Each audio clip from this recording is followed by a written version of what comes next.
تاریخ میں کچھ نام ایسے ہیں جو صرف جنگوں کی وجہ سے نہیں بلکہ اپنے کردار کی وجہ سے ہمیشہ زندہ رہتے ہیں۔ انہی میں سے ایک نام ہے صلاح الدین ایوبی کا۔ یہ کہانی ایک ایسے سلطان کی ہے جس کی زندگی ایک خواب سے شروع ہوئی اور جس نے مشرق وسطیٰ کا نقشہ ہمیشہ کے لیے بدل دیا۔ تو صلاح الدین کی کہانی کا آغاز کسی میدان جنگ سے نہیں ہوتا بلکہ ایک بہت ہی حیران کن اور مشترکہ خواب سے ہوتا ہے۔ سوچئے 1130 کی دہائی کا عراق، دو بالکل اجنبی لوگ، ایک مرد نجم الدین ایوب اور ایک عورت جو بعد میں ان کی بیوی بنے گی، الگ الگ ایک ہی شیخ کے پاس جاتے ہیں اور دونوں بالکل ایک جیسا ناقابل یقین حد تک مخصوص خواب بیان کرتے ہیں۔ اور پھر ایسا ہی ہوا، ان دونوں کی شادی ہوئی اور 1138 میں تکریت میں ان کے بیٹے یوسف کی پیدائش ہوئی۔ لیکن قسمت کا کھیل دیکھیں، جس دن وہ پیدا ہوئے ٹھیک اسی دن ایک خاندانی جھگڑے کی وجہ سے پورے خاندان کو اپنا گھر بار چھوڑ کر جلا وطن ہونا پڑا۔ تو ایک طرف کچھ لوگوں نے کہا کہ یہ بچہ تو منحوس ہے، اس کی پیدائش پر خاندان کو گھر سے بے گھر ہونا پڑا، لیکن دوسری طرف اس کے والدین کے دل میں وہ خواب زندہ تھا جو ایک عظیم تقدیر کی پیشنگی کر رہا تھا، یروشلم کی آزادی۔ صلاح الدین جس دنیا میں بڑے ہو رہے تھے وہ بہت ہی پیچیدہ تھی۔ ایک طرف صلیبی ریاستیں تھیں جو متحد ہو کر ایک بڑا خطرہ بن چکی تھی، اور دوسری طرف مسلم دنیا خود بری طرح بٹی ہوئی تھی۔ اس کو یوں سمجھیں کہ صلیبی ریاستیں جو یورپ سے آئے ہوئے حملہ آوروں نے قائم کی تھیں وہ خطے کے دل میں ایک خنجر کی طرح گڑی ہوئی تھیں، اور دوسری طرف مسلم حکمران آپس میں ہی لڑ رہے تھے۔ بغداد میں عباسی خلیفے کی حیثیت صرف نام کی رہ گئی تھی، مصر میں فاطمی خلافت ان کی حریف تھی، اور عظیم سلجوقی سلطنت کمزور پڑ رہی تھی۔ یہیں سے صلاح الدین کا سفر شروع ہوتا ہے۔ اپنے چچا اسد الدین شیر کوہ کی رہنمائی میں انہوں نے جنگی فنون سیکھے۔ مصر میں اپنی صلاحیتوں کا ایسا لوہا منوایا کہ فاطمی خلیفہ نے انہیں اپنا وزیر بنا لیا، یہ سوچے بغیر کہ یہ نوجوان آگے کیا کرنے والا ہے۔ اور پھر 1171 میں صلاح الدین نے فاطمی خلافت کا خاتمہ کیا اور مصر کے واحد حکمران بن گئے۔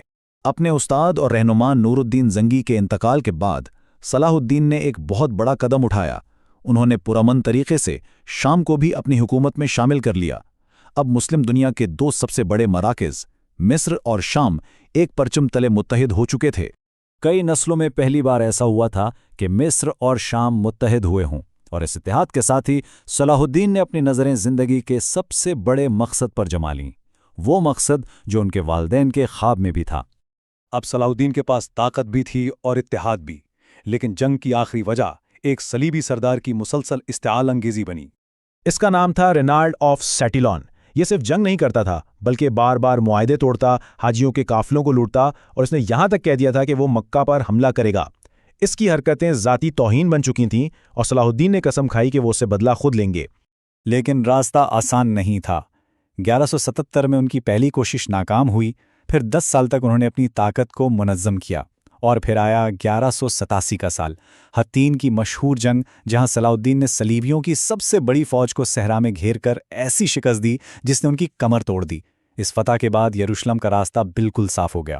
حطین کی جنگ کے بعد صلاح الدین نے اپنا وہ وعدہ پورا کیا جو انہوں نے برسوں پہلے کیا تھا۔ انہوں نے رینلڈ آف شاٹیلیون کو اپنے ہاتھوں سے قتل کیا۔ اب یروشلم صلاح الدین کے قدموں میں تھا۔ پوری دنیا کی نظریں لگی ہوئی تھیں۔ سب کو یاد تھا کہ 88 سال پہلے جب صلیبیوں نے یہ شہر فتح کیا تھا تو کیا ہوا تھا۔ سب ایک خونی انتقام کی توقع کر رہے تھے، لیکن صلاح الدین نے دنیا کو حیران کر دیا۔ انتقام کے بجائے انہوں نے رحم دلی کا مظاہرہ کیا۔ 1099 میں صلیبیوں نے شہر کے مسلمان اور یہودی باشندوں کا قتل عام کیا تھا۔ گلیاں خون سے بھری تھیں، لیکن 1187 میں صلاح الدین نے اعلان کیا کہ کوئی بھی شخص فدیہ دے کر شہر سے امن کے ساتھ جا سکتا ہے۔ کوئی قتل عام نہیں ہوا۔